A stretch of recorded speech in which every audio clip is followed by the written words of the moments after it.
1932 जब ऑस्ट्रेलिया का एक ऐसा युद्ध शुरू हुआ जिसे शायद दुनिया में कभी नहीं देखा गया होगा। यह युद्ध किसी दूसरे देश या सेना के खिलाफ नहीं था, बल्कि एक ऐसे दुश्मन के खिलाफ था जिसे छोटे छोटे पैरों वाले बेजुबान परिंदों के नाम से जाना जाता है। यह जंग थी द ग्रेट इमू वॉर। सुनने में तो यह काफी अजीब लगता है कि एक परिंदे से भला किसी को ऐसा भी क्या मसला हो सकता है कि उसके खिलाफ एक पूरा मिलिट्री ऑपरेशन स्टार्ट करना पड़ जाए। पर ऑस्ट्रेलिया ने ऐसा कदम उठाया भी था और उसमें बुरी तरह शिकस्त भी खाई। वर्ल्ड वॉर 1 के बाद पूरी दुनिया ग्रेट डिप्रेशन से गुजर रही थी और ऑस्ट्रेलिया भी इसकी जद में आ चुका था। यहां फार्मर्स अपनी फील्ड्स पर कोई भी चीज नहीं उगा रहे थे क्योंकि मार्केट में डिमांड और सप्लाई के फर्क की वजह से हर चीज की कीमत बहुत कम हो गई थी, जिससे किसान अपना खर्चा भी नहीं निकाल पाते थे। अगर ऐसा ही चलता रहा तो ऑस्ट्रेलिया के पास खुद के खाने के लिए भी कुछ नहीं बचेगा। इस चीज पर काबू पाने के लिए ऑस्ट्रेलियन सरकार ने फार्मर्स को फोर्स किया कि वह वीट की प्रोडक्शन स्टार्ट करें और उनसे वादा किया कि गवर्नमेंट उनसे वीट अच्छे रेट्स पर खरीदेगी। फार्मर्स गवर्नमेंट की इन शर्तों को मान गए और वीट की प्रोडक्शन स्टार्ट कर दी। लेकिन जब यह फसलें तैयार हुईं तो गवर्नमेंट अपने वादे से पीछे हट गई और फार्मर्स को कम रेट ऑफर करने लगी। फार्मर्स ने प्रोटेस्ट में फैसला किया कि वो वीट अब सेल ही नहीं करेंगे और इसी वजह से उन्होंने फसलों की कटाई ही नहीं की। अब ऐसा नहीं था कि ऑस्ट्रेलियन सरकार को वीट की जरूरत ही नहीं थी। वह एक तरह से फार्मर्स को ब्लैकमेल कर रहे थे क्योंकि उनको मालूम था कि तैयार फसल अगर फार्मर्स गवर्नमेंट को सेल नहीं करेंगे तो उनकी फसल पे कीड़ा लग जाएगा।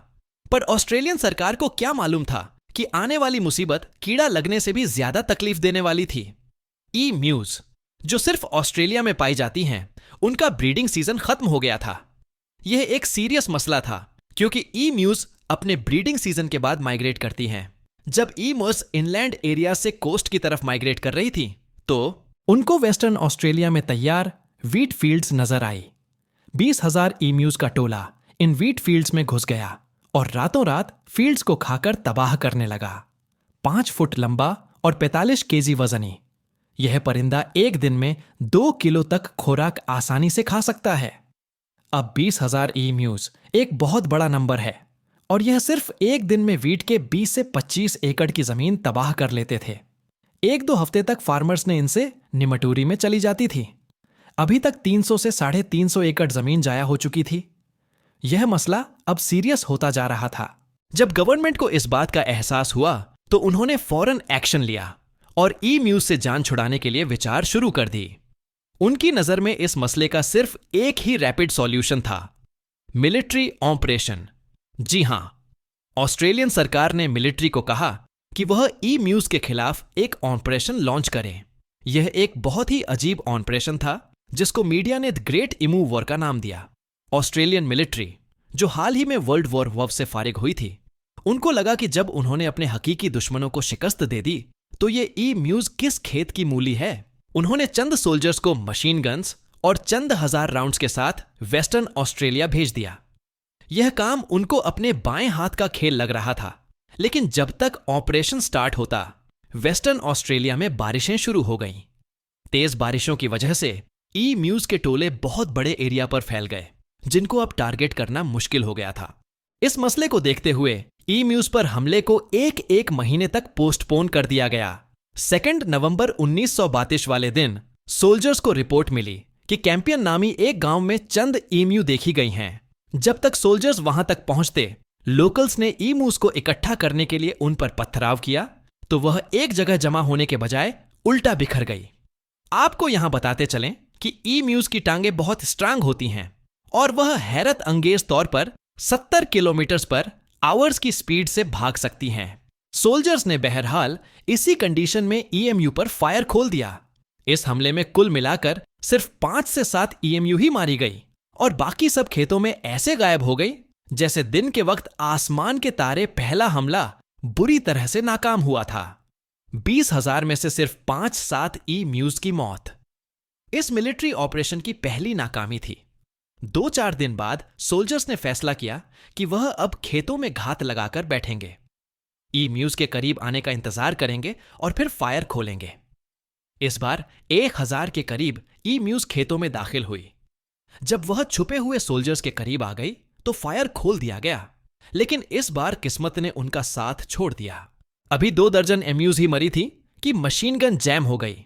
इससे पहले कि मशीन गन को ठीक किया जाता, सारी एम्यूज दोबारा से खेतों में गायब हो गई। मिलिट्री ऑपरेशन का दूसरा हमला, और इसमें भी शर्मनाक नाकाम। अब तीसरे हमले के लिए सोल्जर्स ने कैंपियन से साउथ में जाने का फैसला किया, जहां ज्यादा तादाद में ई-म्यूज मौजूद थी। अगर सोल्जर्स को कोई सक्सेस मिलनी थी तो वह यहीं पर मिल सकती थी।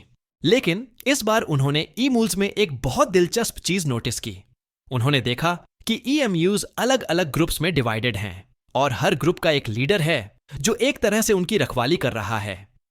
बाकी सारी इमरस्वीट फील्ड्स को खाने में मसरूफ रहती, लेकिन वो लीडर अपनी नजरें आने वाले खतरे पर जमाए रखते।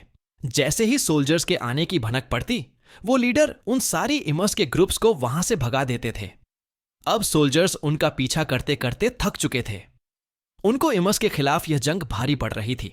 जैसा कि जंगों में होता है, जब दुश्मन एक तरीके से काबू ना आ रहा हो तो स्ट्रेटजी चेंज करनी पड़ती है, और ऑस्ट्रेलियन मिलिट्री ने भी इमर्स को सबक सिखाने के लिए अपनी स्ट्रेटजी चेंज करने का फैसला किया। अब उन्होंने प्लान बनाया कि वह मशीन गन को एक गाड़ी के पीछे इंस्टॉल करेंगे। इमू उसके झुंड में तेजी से घुस और फिर चलती हुई गाड़ी से ही भागती हुई म्यूज पर फायर करेंगे। पर जैसा वह सोच रहे थे वैसा शायद असली जंग में तो होता हो, लेकिन यहां दुश्मन बेशक ना उड़ने वाला ही सही, पर बहुत चालाक परिंदा था, क्योंकि गाड़ी को रफ फील्ड्स पे यानी ऑफ रोड चलना था। तो जाहिर है मशीन गन ऑन परेड को भागती हुई एम्बुल्स का निशाना लेना भी काफी मुश्किल हो रहा था। कई राउंड्स फायर करने के बाद एक आध गोली सही निशाने पर लगती थी। खैर, सोल्जर्स ने इस स्ट्रेटजी को अपनाए रखा, लेकिन ऑफ रोड में तेज चलने की वजह से एक भागती हुई ईम्यू गाड़ी के स्टीयरिंग में फंस गई, जिसकी वजह से गाड़ी झाड़ियों में जाकर क्रैश हो गई। इस अटेम्प्ट में 2000 राउंड्स फायर किए गए और सिर्फ 200 ईम्यू मारी गई। चौथा हमला और न्यू स्ट्रेटजी भी फेल हो चुकी थी। ऑपरेशन को थोड़े वक्त के लिए रोक दिया गया। कुछ हफ्ते बाद ऑपरेशन को दोबारा शुरू किया गया और इस बार हमला थोड़ा बहुत सक्सेसफुल था। कुल मिलाकर सोल्जर्स 1000 के करीब ईम्यू को मारने में कामयाब हुए, लेकिन टोटल 10,000 राउंड्स फायर करने के बाद इसका मतलब है कि एक ईम्यू को मारने के लिए 10 गोलियां फायर की गई। जब यह मामला ऑस्ट्रेलियन पार्लियामेंट में उठाया गया तो पॉलिटिशियन मिलिट्री की परफॉर्मेंस पर काफी एतराज किया। पॉलिटिशियन का कहना था कि इस परफॉर्मेंस पर अगर कोई मेडल देना हो तो वह ईम्यू को देना चाहिए, जिन्होंने 10 में से 9 गोलियों को बड़ी चालाकी से बच निकले। इतना खर्चा करने के बाद भी 20,000 में से सिर्फ 1,000 ईम्यू ही मारी गई थी। उस दौर में इस ऑपरेशन पर करीब 225 ब्रिटिश पाउंड खर्च हुए थे, जो आज $20,000 से भी ज्यादा बनते हैं। यह ऑस्ट्रेलियन मिलिट्री के लिए बहुत शर्मनाक शिकस्त थी। मिलिट्री ऑपरेशन को बंद कर दिया गया, यानी ईम्यू। यह जंग जीत चुकी थी। वक्त गुजरता गया, ईएमयू की पॉपुलेशन बढ़ती गई और हर साल फार्मर्स भारी नुकसान उठा रहे थे। ऑस्ट्रेलियन गवर्नमेंट इस बार एक नई स्ट्रेटजी के साथ मैदान में उतरी। उन्होंने हजारों हथियार फार्मर्स में बांट दिए और बाउंटीज करवा दिया, यानी जो फार्मर जितनी ज्यादा ईम्यू को मारेगा उसको उस हिसाब से डॉलर मिलेंगे। बाउंटीज का तरीका फिर भी काम कर गया और 2 सालों के बाद 1934 में 6 महीनों के दौरान 57 बाउंटीज क्लेम की गई। यह खबर जब इंटरनेशनल मीडिया पर चली तो एनिमल राइट ऑर्गेनाइजेशंस ने काफी शोर शराबा किया। लोग ऑस्ट्रेलियन गवर्नमेंट को बुरा भला कहने लगे। ऑस्ट्रेलियन सरकार करती तो क्या करती, उनको यह बाउंड्री सिस्टम भी बंद करना पड़ गया, जो 1932 में 20,000 ईम्यू को काबू नहीं कर पा रहे थे। आज ऑस्ट्रेलिया में ईम्यू की पॉपुलेशन 6 से 7 लाख के करीब है और फार्मर्स अब अपनी फील्ड के गिर्द जंगली जानवरों से बचने के लिए फेंस लगा के रखते हैं, जो कि ऑस्ट्रेलिया में अब एक कॉमन प्रैक्टिस हो चुकी है। बेशक अभी फार्मर्स को ऑस्ट्रेलिया में जंगली जानवरों से इतना खतरा तो नहीं है, लेकिन एमयू के खिलाफ हुई यह जंग इतिहास में हमेशा याद रखी गई है। यह वीडियो कैसा लगा कमेंट करके जरूर बताना और चैनल को सब्सक्राइब कर लेना। मिलता हूं आपसे अगली वीडियो में।